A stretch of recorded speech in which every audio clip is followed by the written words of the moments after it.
This video presents 4 surprising stories in the Arthurian legend. Please watch to the end. Excalibur was not pulled out. King Arthur, a legendary figure, did not pull Excalibur from the ground. Instead, he pulled out a different sword from the sword stone, fulfilling a prophecy that declared whoever could do this would become the King of Britain. While many people think that this sword was Excalibur, it was actually a separate one. King Arthur received the real Excalibur later, a gift from magical lake nymphs. So remember, in the tales of Arthur, there are 2 significant swords, not just one. Now, about the sword in the stone. Some tales call it Caliburn, and it's often confused with Excalibur. The legends say many brave men tried and failed to pull this sword from its stone, but young Arthur did it with ease. This act proved his right to be king, a task that seemed impossible until he accomplished it. Excalibur itself was a unique and magical weapon. It was more than a sword. It held mystical powers that made Arthur unbeatable, a symbol of his rightful kingship. This sword was not only a symbol of power, but also of magic,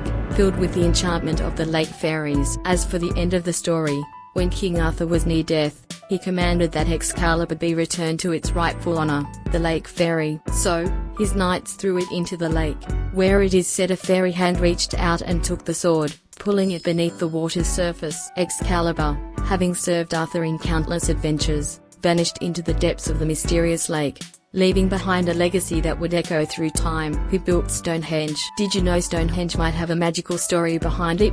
According to legend, a wizard named Merlin, who was an advisor to the famous King Arthur, used his magic to build Stonehenge. They say he levitated giant stones and moved them all the way to England. Even if it's just a story, it shows how Merlin is still remembered for his incredible magical powers and the lasting wonder of Stonehenge. Stonehenge is a real place in England, but no one knows exactly how it was built or why. The big stones are set up in a circle, and their arrangement with the sun and moon makes people think it was used for ceremonies or as an ancient calendar. Stonehenge still puzzles us today, and that's what makes it so interesting. The tale of Merlin adds to Stonehenge's history as a sacred place. People in ancient times likely used it for important ceremonies, and Merlin's story, whether true or not, points to how special Stonehenge was to them. The center of Stonehenge, where they might have celebrated or performed rituals, is still shrouded in mystery. In simple terms, the legends of Merlin and Stonehenge have inspired people for generations, and helped keep the myth alive. While we can't say for sure that Merlin or any magic built Stonehenge, these stories highlight how admired and mysterious he was. The way Merlin is said to have handled those huge stones adds excitement to his legend and shapes how we think of him as a powerful magician. The legends of Merlin and Stonehenge continue to fascinate us,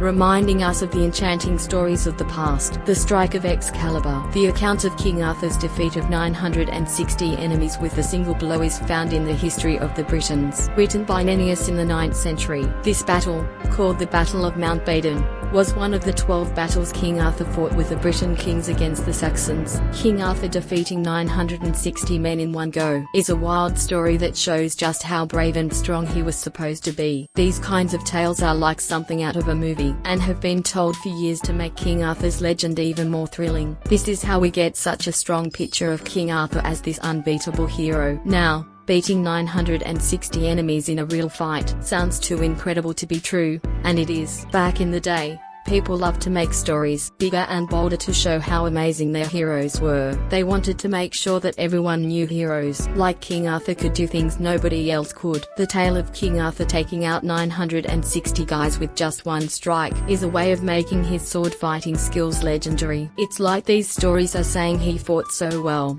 he was more than human, almost like a superhero. That's the point of these exaggerated tales. They're not just about a king, they're about a king who's also a hero of mythical proportions. The stories about King Arthur have been told and added to for hundreds of years, so they're not really accurate history. For instance, the time when King Arthur is said to have lived, and the time when these stories were written are not the same. The focus in these legends is more on the adventure and the messages they convey, rather than the actual historical details. King Arthur in film. In one movie, King Arthur is shown as a real guy named Lucius Artorius Castus, who was a soldier back when the Roman Empire was in charge of Britain. This film tries to make the story of King Arthur feel more real, like he was an actual person from history. Some people who study history think King Arthur's story might have been inspired by this Roman soldier, Lucius. It's kind of like when you hear a wild story about a friend, and later find out it's based on something that really happened. Lucius fought in real battles in Britain, and this might have helped shape the King Arthur tales we hear today. The name Artorius sounds a lot like Arthur, right? Some folks think that the name Arthur started out as Artorius way back in Roman times. Finding out where a name comes from can give us hints about how stories like King Arthur's got started. The King Arthur we hear about in legends is a mix of some true stuff and a lot of make-believe. Like a lot of old stories, people added extra exciting details over time. So while King Arthur may have been a real person, the Knights of the Round Table and the magic sword Excalibur may have been made up to make the story more interesting. When we talk about King Arthur today, we're enjoying a cool story that's part fact, part fiction. How was it? In this video, we introduced a surprising story about the legend of King Arthur. If you enjoyed this video, please subscribe and like this video. History Spectrum.